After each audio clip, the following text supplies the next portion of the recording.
Weaverville Community Center for a fun evening of love stories. Some are fun and some are sad, and I'm sure we're going to have some humor also. Um, this is a series that's supported by the town of Weaverville, and we try to do 6 storytelling programs throughout the year. And this is our first one for 2026. Yay! So we're excited. Yeah. And thanking town council member, mayor, somebody at town hall, letting them know that you enjoy this will get us funded next year. So feel free. Tonight we have love stories, and the first person who is going to tell is Larry Pearlman. And you can go to his website, larrypearlman.com. That's Pearlman. And he has a book for sale, and he's got some other cool stuff on his website, so check it out.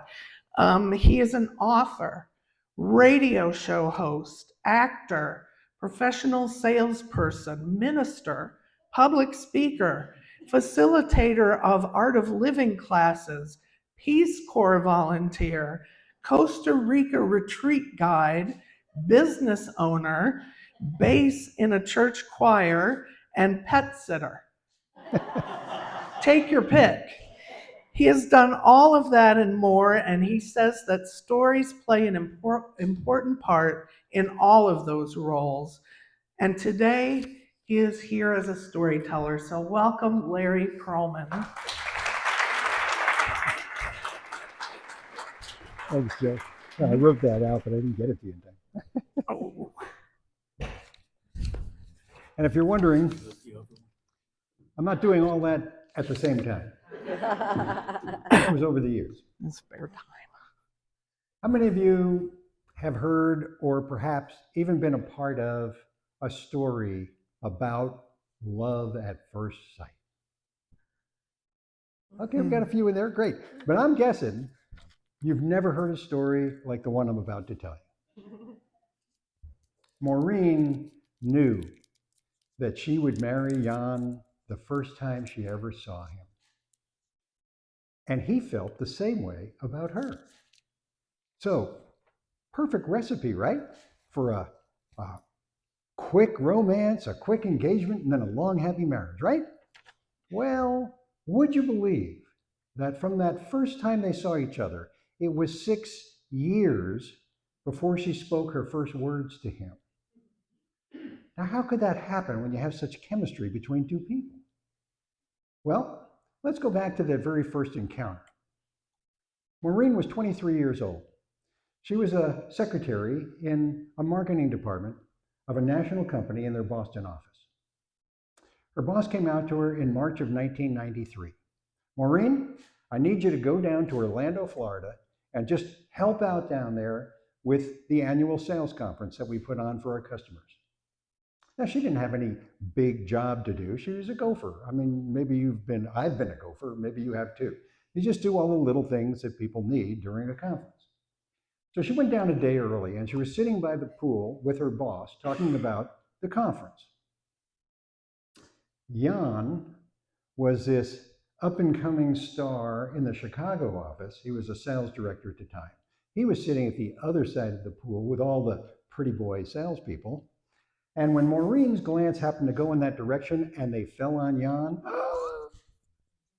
she had never seen a man this handsome, not in her dreams, not in her wildest fantasies had she ever seen a man this perfect. Well, she went on her business with the conference, doing what she was supposed to do, all the little things, stealing glances at Jan whenever he came into her view, sure that everybody in whatever room she was in was hearing the pounding of her heart. I mean, how could they not hear that, right? And whenever he would happen to turn and it looked like he was coming in her direction, she'd find a place to hide. She just couldn't talk to him. Well, she managed to get through the conference, but she doesn't know how she did anything correctly because the only thing she could think about during the entire conference was that man. What she didn't know was that he felt exactly the same way about her. Now let's fast forward a year. Now, they had never spoken a word at that conference, and there had been no reason for them to connect since then. But she had thought of him so many times. Well, sure enough, her boss asked her to go down to Orlando once again. And once again, Jan was there. Well, she might have been a year older, but her courage hadn't grown any, and she still couldn't speak to him, even though there were many times that she could have easily come up with an excuse to just walk up, introduce herself, and have that conversation she was longing to have. Second day of the conference, tap on her shoulder. She turns around. There he is, big grin on his face. Hi, I'm Jan van Hoek. I saw you at the conference last year, and I really wanted to get to meet you, and we never did. What's your name? Simple question, right? Most of you could answer that one? Yeah, she froze. You ever see that old movie, Abbott and Costello Meet Frankenstein? And you remember when Costello first turns around and sees Frankenstein? And I'm not saying Jan looked anything like Frankenstein, okay? But he saw him and he wanted to scream, but he couldn't get anything out. He just went, right? Remember that? Yeah, you remember that. Well, that was Maureen. Now, she didn't open her mouth, but he said a couple more things. He asked her another question. She just stood there, stared at him, stupefied, brain disengaged, couldn't say a word. So after a few minutes, which felt like an hour to Maureen, he finally said something like, well, maybe we'll see each other later in the conference, and he walked off. How was she going to marry this man if she couldn't even speak to him? And yet, in her heart, she knew it was to be. Well, other than that little interchange, they didn't have anything, and she went back to Boston. He went back to Chicago. Third year, she is manning the registration table. Or is it womaning the registration table? Personing the registration table. She was at the registration table. And when she saw him come into the building and knew he'd have to come over there, she ducked under the table. The woman she was working with thought she was crazy, and she shushed the woman, no, just ignore me. And when she heard Jan's voice right there in front of the table, she was so startled she jerked her head up and hit the table. And then she held her breath. Please, God, don't let him look under the table. How would it be for her future husband to meet her hiding under a table? Well, she held her breath. He didn't look under the table until he walked away. Once again, she managed to get through that whole conference without ever saying a word to him. Same thing happened the fourth year, and the fifth year, and the sixth year. Now, let me be clear about something. Maureen is an extremely attractive woman. She's the kind of woman that men are afraid to talk to. Well, it's not like she couldn't get dates. 6 years have gone by now. She did not accept a single date because there was no room in her heart for anyone but Jan, even though she hadn't really met him and she had never spoken to him. March 1999. Maureen has now been promoted to manager of marketing in the Boston office. Jan has recently been promoted to vice president of sales in the Chicago office. In Boston, the vice president of marketing comes in to Maureen's desk and says, Maureen, I have an assignment for you. There's this up and rising star in Chicago. His name is Jan van Hoek. I need you to go out there and sit down with him to make up a product review on this software product that he's selling in Chicago. And I need it now. Here's your ticket. You're flying to Chicago in the morning.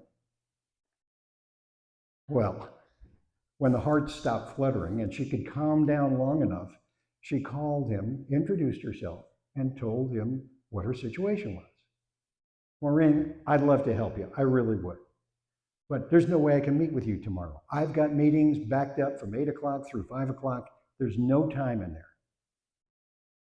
Well, when she told him she had a deadline, she had to get the information tomorrow He said, okay, look, if you want to fly out here, we could go to dinner after the business day, and maybe we could talk about the product at that time. Her hand was shaking so bad that the phone rattled when she hung it up. That was in the days when you actually had phones you hung up. Well, an hour later, her phone rings again, and it's a woman that she knows from the Chicago office. She says, Maureen, I know you're coming out here tomorrow to meet with Jan. I'm just calling to warn you. I was just in his office. He has a picture of you on his desk. He says, I think he's got a thing for you. You better watch your back, honey. Well, Maureen, as only a woman could or would, said, what was I wearing in that picture? And when she was told that she had on a red dress, she gasped again, because she realized the only time that Jan could have taken a picture of her in a red dress was at that first conference 6 years ago. Well, she went home and she packed 2 big suitcases for a one-night trip, right? We're going out there to talk about a product, but they were going to dinner. Is this a business meeting or is this a date? What kind of restaurant are they going to? She couldn't afford not to have the perfect clothes. When she got to Chicago, she tried on outfit after outfit after outfit. She finally thought, I better not put the wrong message out there. I'll just pick this nice conservative business ensemble. That's the one I'll go in with. When she got to the office and she saw how nervous Jan was, she started thinking, maybe this is a date. I can't go on our first date in a business suit. Well, he was really confused when she said, okay, just wait here, I'll be right back. And she went back to the hotel, changed into evening wear, came back, and they went to the restaurant. They get to this restaurant, and then if there was any doubt in her mind that this was a date, that disappeared, because they went to Vivo.